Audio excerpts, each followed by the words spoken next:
Welcome back to the Wealth Outside of Wall Street channel, where you, my friend, learn to get your money off of Wall Street and retire in 10 years or less.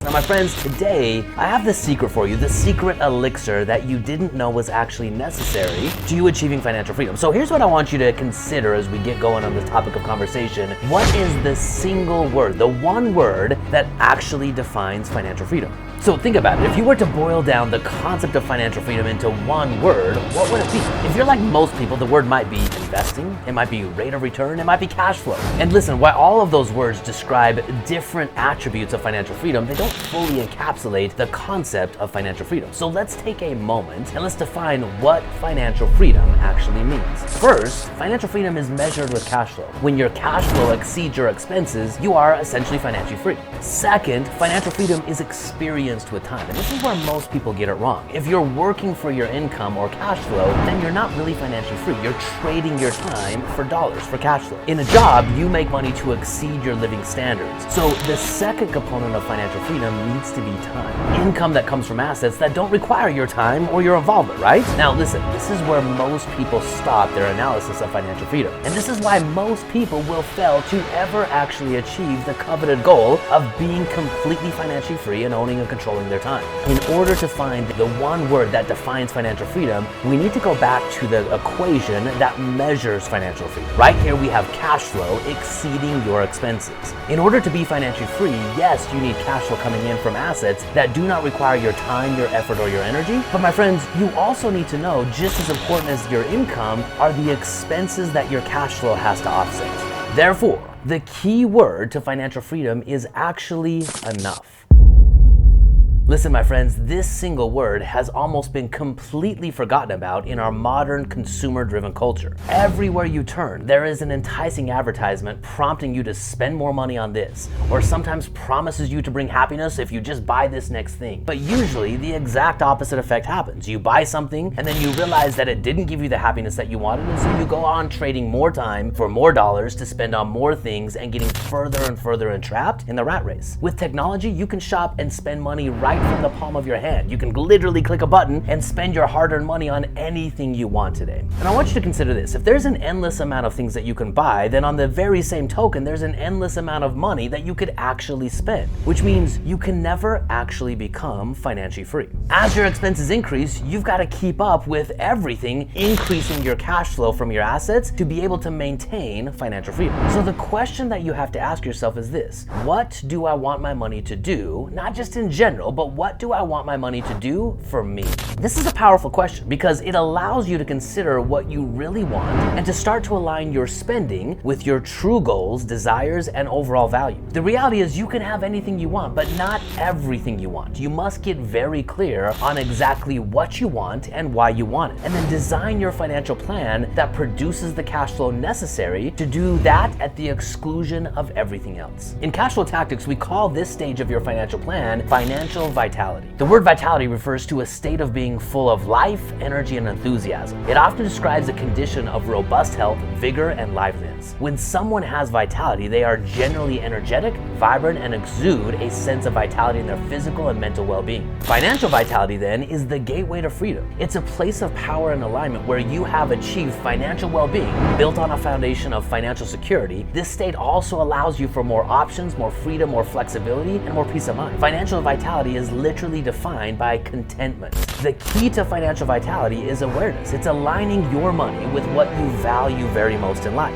My friends, money is simply a tool. It's a tool meant to help you build and live a life that is meaningful for you. So achieving financial vitality first starts with awareness that money represents, number one, your life energy. It's what you trade your time for. Second, it's about aligning your money and spending with what you value very most in life. So let's go back to the original question. What do you want your money to do for you? To help with this, there is a study that has been used over the years that relates to fulfillment to the amount of money that someone spends.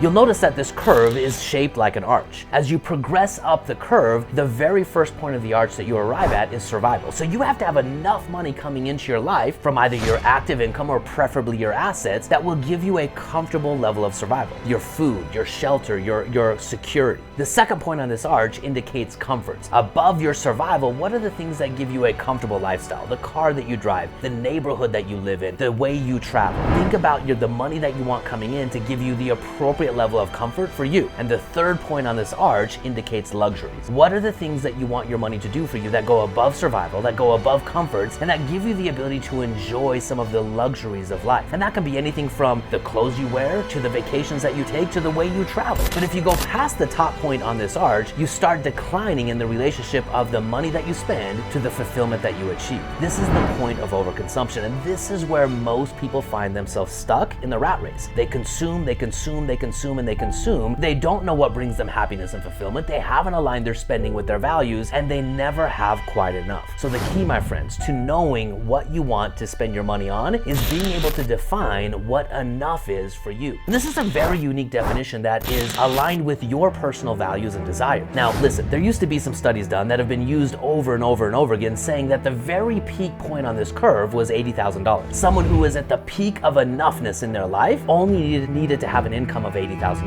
Now, I want you to consider this. In the last 20 years, as inflation has been driving up the cost of living, as there's more and more ways to travel and experience life, there's been new research done on this point of how much money you need to balance out your happiness with your financial freedom. Now listen, new research by a Nobel Prize winning economist indicated that for most people, you can boost your happiness and fulfillment up to a maximum amount of $500,000 of spending. What this research indicates is that you need to have enough income coming in, and that word enough is so critical. Enough income coming in from your assets to give you security, to give you comforts, and to give you enough luxuries so you can fully enjoy your life. My friends, when you can define what enough is for you, you have a target in mind, you have an endpoint in mind, and this is where financial freedom actually turns into a game. If we go back to the original equation, cash flow greater than expenses. If you want to increase your expenses, then you have to first increase your cash flow. If you can start playing this game of knowing how to create cash flow from your assets, knowing what enough is for you, then you can arrive at a point where everything is good. And if you want to increase your cost of living, you can understand how to evaluate your trade-offs and increase your cash flow first. That way you always live 100% financially free. My friends, this is the key to your financial peace of mind, to your financial happiness, and ultimately to your ability to achieve financial freedom, is knowing what enough is for you.